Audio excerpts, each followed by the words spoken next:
Coronary artery disease and good nutrition. Everyone should remember from their basic anatomy lessons that their arteries are the blood vessels that bring oxygen and nutrients to the heart and then throughout the entire body. However, some of the foods that we eat as well as some of our other bad habits can lead to damage and/or disease to these arteries, which makes it hard for them to function the way that they should. The most common cause of this disease is fatty deposits inside of the artery called plaque that work to narrow the arteries so they do not allow enough blood to flow into the heart. It is actually this diminished blood flow that causes the symptoms that alert us to possible problems. These symptoms include angina, chest pain, and shortness of breath. The plaque can continue to grow until the artery is completely blocked, which could in time cause a heart attack. The plaque can accumulate for years, even decades, without producing many symptoms and can even go completely unnoticed until there is a heart attack, which makes it important to prevent coronary artery disease from happening rather than trying to treat it once it has started.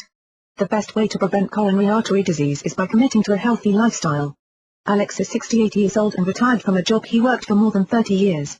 He has never been a big fan of going to the doctor, convinced that the only thing that the doctors treat is what he calls full walletitis. He is also convinced that the drug companies and the doctors are all in cahoots so that they can sell expensive pills to people who may not really need them. He has had high blood pressure for years but stopped taking the meds because of the cost. The last checkup he actually went to also revealed high blood cholesterol levels and diabetes, both of which are known risk factors for coronary artery disease. He is slightly overweight but not obese, which is also a risk factor. One day Alex wakes up and feels different but is not able to tell exactly how. As the day progresses, however, he starts to feel worse. By late afternoon, he has severe pressure in his chest with a pain that is traveling down his arm as well. He is short of breath and sweating when he finally calls for an ambulance. He is rushed to the nearest hospital where it is discovered that he is having a heart attack. He is lucky, this time. The heart attack was relatively minor and there is no major damage done to the heart itself. But now the doctors can see the extent of the coronary artery disease that contributed to this heart attack and Alex will have to make some big changes to his lifestyle.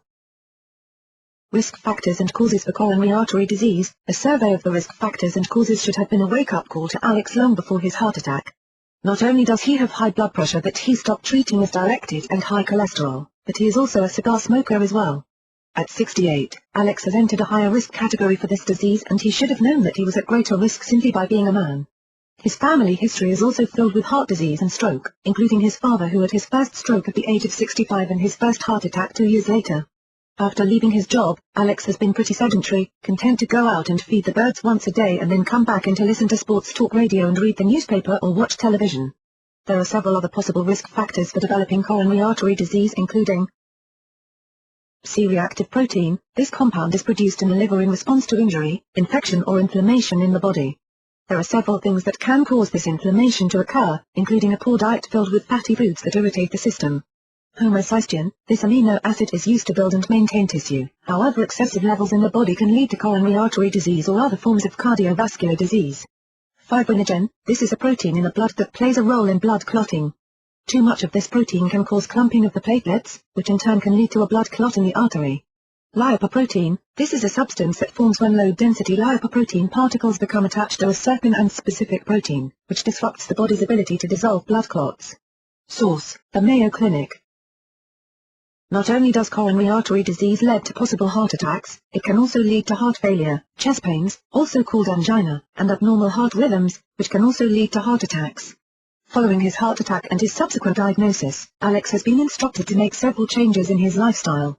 First and foremost, he needs to control his high blood pressure and his stress levels.